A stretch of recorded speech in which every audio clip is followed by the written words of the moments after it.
Welcome to another In Wheel Time podcast, a 30-minute mini version of the In Wheel Time car show that airs live every Saturday morning, 8 to 11 a.m. Central.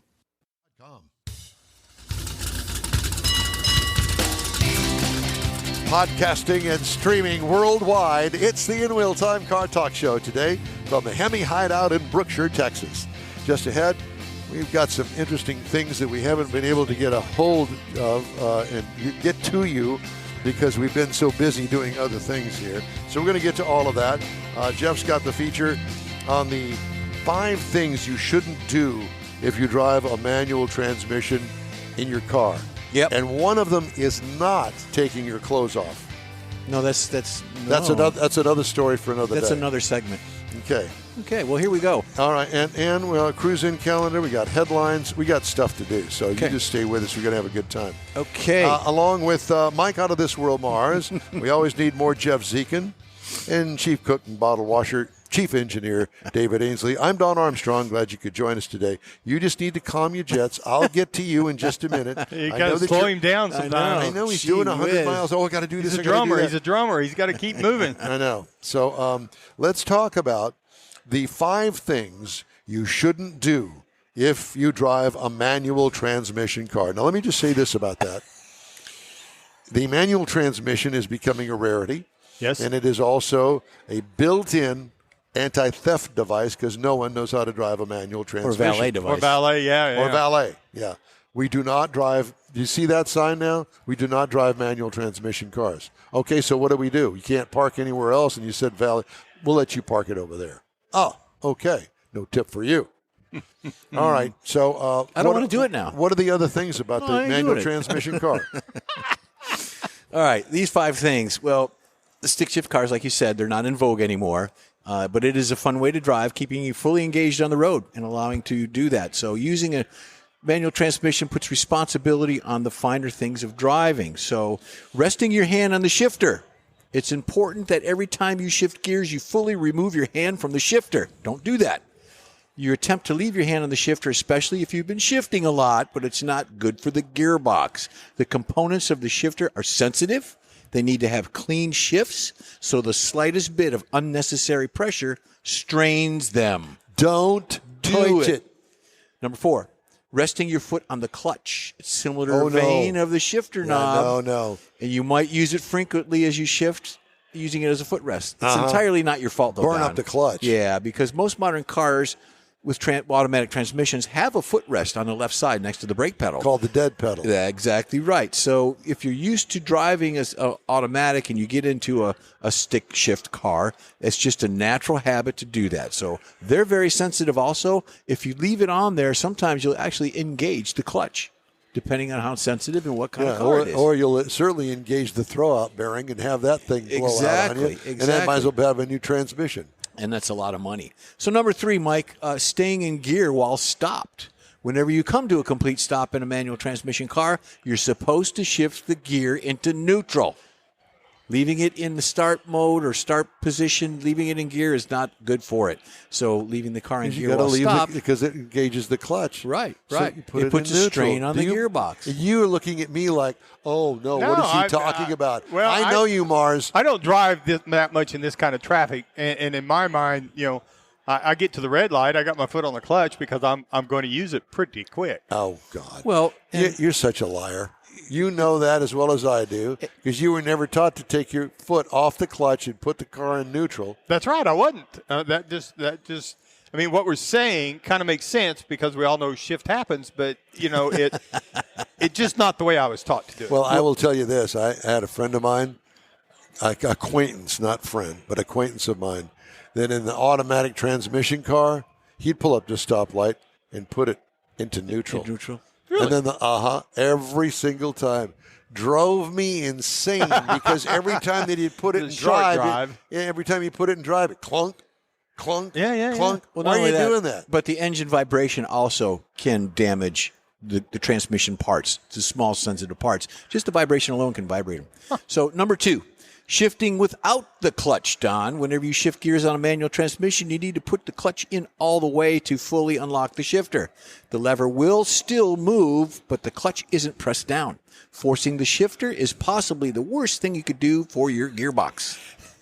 It's if you're unlucky. Shut up! What? No, I'm just thinking. I had an old Muncie, aluminum case Muncie. You could jam and those. about 6,000 RPM. You had to hammer that thing, and sooner or later, it's going to go into gear, clutch or no clutch. And if you're unlucky, you could leave your shifter limp and useless. Number 1, coasting in neutral. It's an old trick used by some drivers to save gas. When you're coasting in neutral, your car has drastically reduced its functionality. If you're rolling down a hill at high speed, extremely rough road, and it's going to be hard to stop that vehicle. If something jumps out in front of you, you could crash. Coasting in neutral is illegal in several states, so even if you save money on the gas, you could still use it for the ticket. Well, I think that there's some parts that are still moving, and even when you're coasting, that you have to be aware of. Make sure you have plenty of lubrication for it. Yeah, don't leave it limp. And unlubricated. Mm-hmm. Well, there you have it. Those are the 5 things you're not supposed to do. All right. Well, thank you very much. We all learned something. Learn I was going to say, new every day. You could have one of those transmissions like Erica Enders has. Wouldn't that be sweet? You let the clutch out, and then you leave it out and just shift the gears. Yeah. But do you know how much that transmission costs? Well, a lot. Back in the day, we used to take and build 6 clutch figures. flights. We'd take a torque flight transmission and cut the front of it off, and you could mount it onto a bell housing, and actually there's a way, if you guys knew how to do it. I didn't know how to do it. I've seen it done, and I watched it. But it was actually a clutch with an automatic. You'd let the clutch out to get rolling, and after that, you shifted with the automatic transmission. Well, paddle shifting is different than a 6-speed or 5-speed, 4-speed. So that's a different animal altogether because it's more synchroed. And that's going to be your next assignment, Jeff. You're going to have to try to explain that to us. Yeah. Do that. Okay. I have a lot of stories. Survey says. I have a lot of stories that I haven't gotten in this time. I did want to do recalls. Software error may cause a loss of drive power in the Lucid Air 22 to 24 model year. I know that with a lot of Lucids out there. Mm-hmm. Jaguar I-Pace, Leslie. High voltage battery may overheat. Jaguar I-Pace 2019 to 2020. Loose connection between the battery and the bus bars.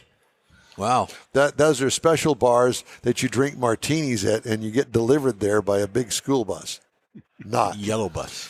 Seat belt bezel may damage or tear belt in a crash in the Chevy Silverado EV for 2024. Ford Explorer 2023 model. Fastener connecting knuckle and strut may be loose. Well, look for a crash there. Mm-hmm. Power steering pressure line may detach and leak in the Ford Super Duty models, E350, E450, 21 to 22 model years. Mercedes-Benz AMGs, CLS 450, E450, 21 to 23 models, 48 ground cable, not tightened properly. Whoops. Hyundai Palisade for 2024, the engine valve springs may break. And guess what happens in that case? Yeah. Nothing good. It's a catastrophic engine failure. That's what that is. Water damage to the starter solenoid may cause a fire in the Genesis G70, G80, and G90. What am I driving? G80. Of course. Well, that's what you were driving when you got here. This is the 2017 to 2019 model years. It hasn't 4. caught fire yet, so we're good. Jeep Grand Cherokee and the Wrangler for 21 to 24 model years. Inoperative defrosting and defogging system. Those are the recalls. Just roll your window down. Roll the window down. Someday soon, plug-in cars may no longer need a plug. Electric car drivers would simply pull into a specialized parking space when it's time to power up, wait for a light on the dashboard to switch on, and then hop out of the car and go about your day. It's a promise of the wireless EV charging and inductive transfer of electrons that would eliminate the need for all those pesky cords, kind of like cell phone chargers. Right. Companies are coalescing around standardized technology. Automakers are embarking on wireless experiments, and municipalities are mapping out use cases. Even Tesla is interested, but major hurdles remain. Chief among them, slow charging speeds and the money and interest needed to build stations and get more car makers on board. There is on e-racing, it's like IRL racing, but they're the e-cars where they have the two cars Yep. electric. They actually have that where you can get a boost of electricity if you go over a certain part of the track. Isn't that a Mario Brothers game or Something like that. But it's actually in You would existence know now that through racing. You would know that. I got kids and grandkids. Yeah. How many times have you played the Mario Brothers? Just I last don't night. play Mario Brothers. No? No. Not recently, anyway. Just saying. We've got an old Atari that we're going to break out. Yeah, Toyota plans to tap its record profits and share the wealth with suppliers so that strapped parts makers can keep up with the Japanese car makers' breakneck sales and production pace. World's largest auto manufacturer said it will pay higher prices to encourage better labor conditions at some 400 suppliers in Japan, starting in the fiscal year that begins April 1st. Hikes will partly help suppliers hire more workers to help better shoulder the workload. They'll also help suppliers afford improvements to the work environment at their factories. Hello, America, where are you? Once again being left behind. It's unclear how much extra Toyota will pay in total. Increases will vary by supplier, and negotiations have only just begun, he said. The course correction comes after Toyota Motor Corporation dashed to record sales and production levels in calendar year 2023 as it ramped up factories to feed pent-up demand. Since last summer, when the global semiconductor shortage eased, Toyota has been cranking out the cars. Nice. Let's see. Record operating profit, $34.76 billion in the current fiscal year ending March 31st. That's a lot of dough, It is. Ray. It certainly is. So when you go to your Toyota dealer and say, how much do you want for that? I can't afford that. They could just lower the price. Yeah, they right? can afford that. Could they just lower the price? Well, they could, but they're not gonna. Why would you do that? Not gonna do it. Then you're not gonna do it because you could spill the. Hooey. I'm not going to even go there, Jeff. I can't because it would not be good. This is an adult, children-friendly show. I was going to say it's an adult show, but it's not. Could easily become that. We could. We could, yeah. Why are you? I thought you were going to break. Sorry. I can go to break, but I want to do a couple more stories first. Go ahead.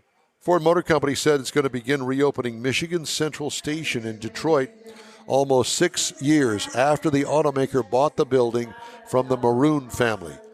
The hulking former train depot that, for years, served as a symbol of the city's rise and fall over many decades will reopen starting June 6th, Ford said Tuesday.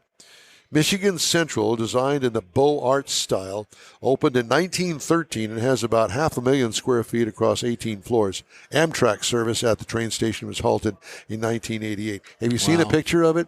Go online and look at it. You're going to go, Yep. That is absolutely beautiful. It's a big event there. It really is. Yeah, it is. And I'm glad that somebody's taking it over. Ford, that fits, okay? In that area that actually is, not growing, but remodelized. It's revitalized. Yeah. It's coming along. General Motors delaying the first sales of its 2024 midsize pickups to ensure that the software on the vehicles functions properly.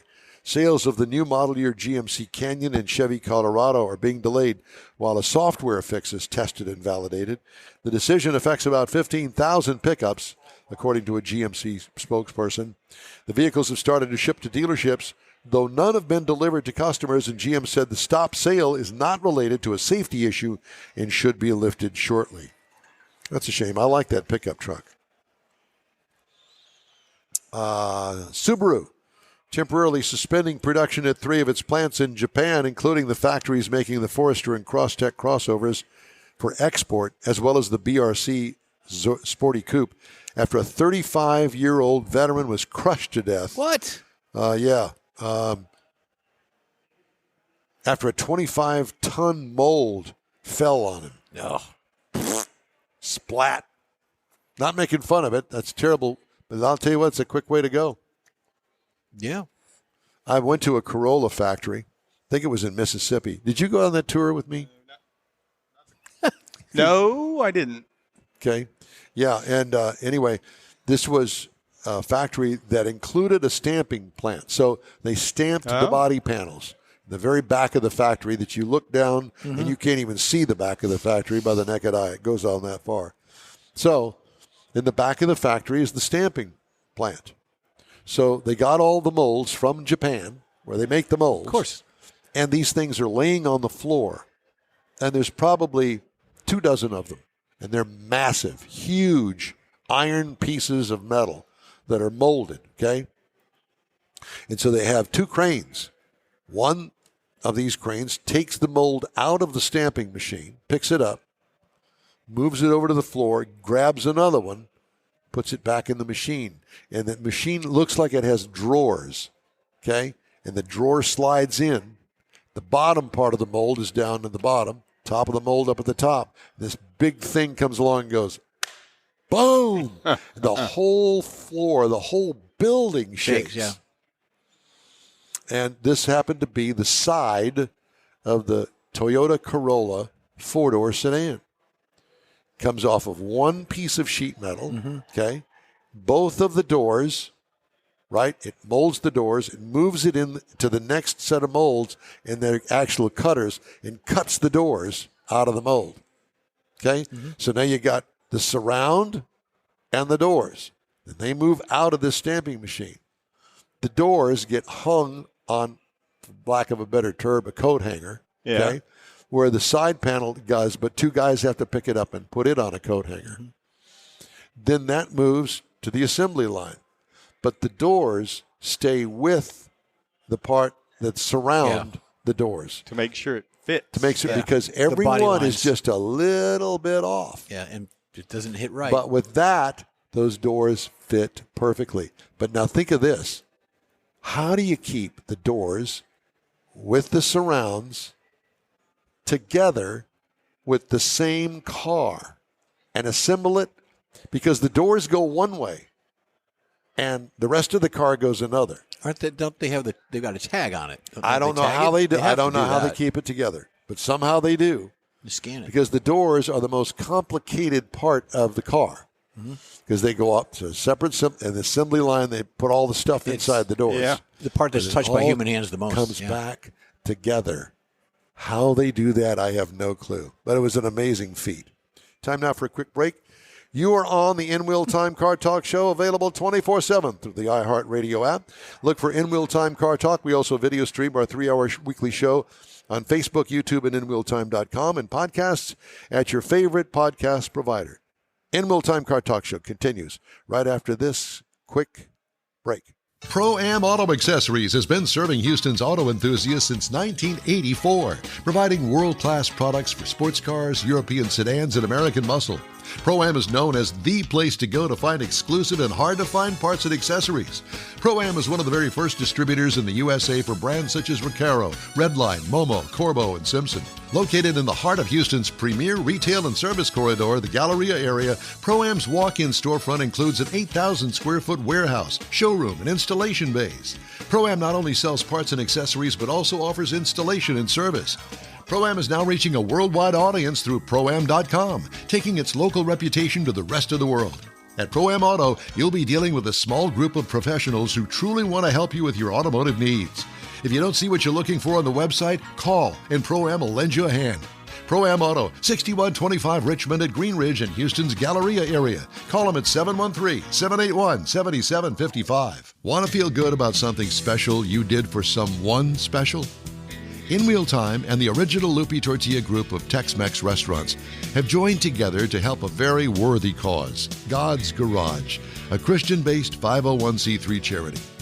We know there are lots of places and organizations out there where you can donate a car, truck, or SUV, but we're asking you, our car enthusiast family, to consider donating to God's Garage. Visit godsgarage.org and learn about its mission, the women that have been helped, how each one is screened, and about their Restore You program. A car donation is an easy way to make a difference in the lives of others. God's Garage needs good operating vehicles, but will take all types in working and non-working condition. Make your heart and soul feel good by donating your gently used vehicle and help support single mothers, widows, and wives of deployed military at godsgarage.org. Okay, thank you for joining us today here on the In-Wheel Time Car Talk Show. We're wrapping things up quickly here at the Hemi Hideout in Brookshire, Texas. Go online, check them out, hemihideout.com. Get all the information about the place. It's a wonderful place. Plan your next party out here or gathering. John has open houses all the time. Keep up with all of that. You've also got a Facebook page that works out pretty well, too. Time now for the cruise-in calendar. We got one coming up, as a matter of fact, a week from tomorrow. Right, a week from tomorrow, we've got, Coffee and Chrome. Coffee and Chrome. That's going to be at the Avalon Diner. Yep. But today, Saturday, obviously, if you're not here, you're not anywhere. But there was one that just ended in Kingwood this morning when we got here, but that's over with. It was at the Kingwood Whataburger. Also today, going on right now from 10 to 2, is the Unique and Antique Car Show at Harvest Market Wood Forest in Montgomery County. Also tonight, actually, 6 p.m., the Wharton Cruise Night at the Domino's Pizza in Wharton. Talked about it last week. It still goes on. Hubba hubba. And then this one goes out to my cousin Douglas in Corpus Christi. 7 p.m. tonight to 11 p.m. is Vic's Car Cruise Night at Vic's Famous Burgers. So be there or be square. Thank you for that information, Douglas. Tomorrow, February 25th, 9 a.m. to noon, you got rides and coffee out in Katy at the Detail Garage. February 25th, which is tomorrow, noon to 8, Sunday test and tune at Houston Motorsports Park, Mike. Look them up because you can get a test and tune there. It's in Houston Motorsports Park. I want to do a dyno day. I want to go to a dyno. I think this is kind of what they're talking about. That's not a dyno. It's a test and tune. It's an 8-mile drag strip. Yeah, they're out there. You come out there and just run so you can test it and tune it. And then set an appointment to do a dyno. There's once in a while they'll pop up at like $50 a pull, something like some that. Saturday night or something. No, I don't want to do that. I want to go to somebody that knows my LS1 engine and knows my Corvette and recommend some sort of a chip that I can put into it. You want a tune. And then that's test and tunes. And then I want to put it on a dyno so you can do the fine tuning on your computer. Right. Yeah, that's and then what one I last one, 5 p.m. to 7 p.m. tomorrow, Sunday at Freddy's on 1960 in Houston. Go do it. There you go, sir. All right, thank you. Are we still good on all of our commercials and everything? We got one more to end the show, and we're good. I know. Dun, dun, dun, dun. It's on you. You've got it's always on me. Headlines. Well, I got that. Joe Biden's administration is set to ease proposed yearly requirements through 2030 of its sweeping plan to aggressively cut tailpipe emissions and ramp up electric vehicle sales, according to two sources, and they told Reuters. Automakers, dealers, and the UAW have urged the Biden administration to slow the proposed ramp-up in EV sales. They say EV technology is still too costly for many mainstream U.S. consumers. You think? And that more time is needed to develop the charging infrastructure. Okay, I'm done with this. I don't want more bad news. I don't want to hear this. Don't be. It's an election year. You're going to get a little bit more. Just shut up. Don't be dissing my buzz, man. Yeah, exactly.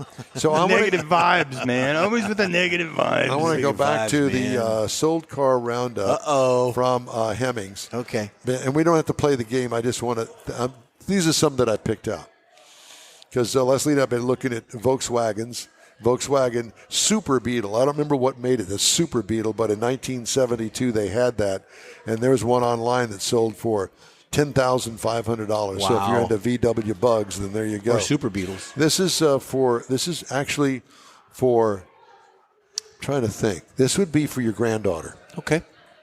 A 1999. Kathy's got to listen up. Buick Park Avenue. A 1999 Buick Park Avenue. Sold price $3,200. He said that's ding. He said that's Kylie's car. Yeah, Kylie's car. Read it again. 99 Buick Park Avenue Beast. $3,200. We could put some wheels on it, lower it a little bit, let her pull into the car. Put a sound system in the back. Fuzzy dice. Let her pull in the car parking lot with that. With all of her friends driving those JDMs. 64 Ford F-150 100. I'm sorry, Ford F-100. Sold price $10,500. Got a lot of patina on that. Ah. Here is who was I talking to? Was it somebody, one of my friends I was telling about? The 1974 Volkswagen 13-window combi van. Was it you? Was it you? We talked about it. Here it is. Sold price, $42,000. Back in the day, you could have bought 40 of those. 40 of them. It's a fixer-upper. No, it's not. This is a brand new. Yeah, it's all restored. Then that's for extra cheap. money. $42,000. $40,000 for the 13-window. That's all. That's a no. Yeah, no, that's cheap. $8,500 for a '66 Ford F100. I don't know what it looks like underneath. It looks pretty good. You want a fire truck? Get one for $4,200. A 41 American LaFrance. No, would be my guess on that one. And finally, the 2007 Mercedes-Benz CL 550. Here's another one for your granddaughter. Sold price $11,550. Look at that, Jeff. She'd be styling, and it's a two-door. She'd be styling going to school. She'd come up with the 11.5. I'll give her the 50. Okay, I'm sure you would. Well, gentlemen, it's been a fun day out here at the Hemi Hideout. Nice. Had a good time. Yeah. Uncle Bob showed up. Yep. He was here a minute ago. He's wandering around somewhere. I think he was sitting down there. Yeah, I know, but he's behind the forest. James Fox. There you go. And Gisele is here. Mm-hmm. Tommy Noto, CJ, Bill and Sharon Seitz. We've got our little. You got somebody back there. On. Somebody back there. Who are you? I'm trying to hide from them. I don't know who they are. The young lady. You missed her. That's CJ. Okay. Right. I got her. I thought he was CJ. No, she's right there. Okay. No, that's Tommy. It's Tommy Noto, the fabulous Tommy Noto. I've heard about that. I read that. I know. And I brag about Tommy Noto all the time. It was in the paper. James will tell you. Yeah.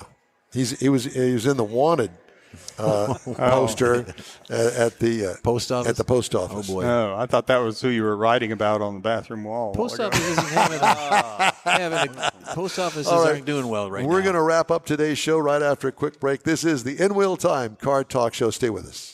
The original group of Lupi Tortilla restaurants will have you telling your family and friends just what the original recipes mean when it comes to the best fajitas in Southeast Texas. Founder Stan Holt invites you to visit the original Lupi Tortilla near I-10 and Highway 6. Here's the original house that inspired the design of all the rest and the original charm that helped make Lupi Tortilla the go-to destination for Houston Tex-Mex. Speaking of original, nothing can compete with the original lime pepper marinade that everyone will agree makes Lupi Tortilla award-winning beef fajitas the best anywhere. Lupi Tortilla Katy is another location that gives you the same quality and service Houstonians have come to expect at Lupi's. It's located just off I-10 and the Grand Parkway at Kingsland Boulevard in Katy. Find yourself in Aggie Land? Head to the Lupi Tortilla in College Station, located just around the corner from Kyle Field. It's a great place to enjoy those famous frozen margaritas before or after the game. Headed east to Louisiana, stop in at the Lupi Tortilla in Beaumont. It too's on I-10. You can't miss it. The original group of Lupi Tortilla restaurants invites you in for the best Tex-Mex anywhere. You own a car you love. Well, why not let Gulf Coast Auto Shield protect it? Houstonian John Gray invites you to his state-of-the-art facility to introduce you to his specialist team of auto enthusiasts. We promise you'll be impressed. Whether you're looking to massage your original paint to a like-new appearance, apply a ceramic coating, install a paint protection film, nano-ceramic window tint, or new windshield protection called ExoShield, Gulf Coast Auto Shield is where Houston's car people go. Curbed your wheels? Instead of buying new, why not have them repaired? How about a professionally installed radar detector? Gulf Coast Auto Shield does that too. Get a peek inside the shop and look at the services offered by getting online and heading to gcautoshield.com. Better yet, stop by their facility at 11275 South Sam Houston Tollway, just south of the Southwest Freeway, and get a personal tour. Gulf Coast Auto Shield is your place to go for all things exterior. Call them today, 832-930-5655 or gcautoshield.com. Well, that's it for this week's In Wheel Time Car Talk Show. Here's your invitation to follow us on Facebook. Give us a like, tell your friends about us, and share our stuff if you would, please. We'll keep you posted on all things automotive all week long, including award-winning interviews, new car reviews, upcoming events, cruise-ins, racing, and car, truck, and SUV news. We need you to get your car fixed during the week. Don't forget, you can find the In Wheel Time Car Talk Show 24/7 via the iHeartRadio app. We live stream this show on Facebook, YouTube, and InWheelTime.com, usually every Saturday, 8 to 11 a.m. Today was a little bit different. Yep. Daily 30-minute podcasts available from your favorite streaming provider. We post a new episode every day. Special thanks to John and Diane Hovis, Shelley Gates here at the Hemi Hideout. The N-Wheel Time Marketing Advertising Advisor and a Video Technical Director is We Always Need More Jeff Zekin. Yep. For booking agent, video editor, posting queen, and overall do-it-all, Mike Mars, and chief engineer David Ainsley, I'm Don Armstrong. We hope you join us for another live, award-winning production of the In-Wheel Time Car Talk Show next Saturday, March 2nd already. Yeah. On all of our In-Wheel Time Car Talk outlets. Have a great weekend. Be safe out there.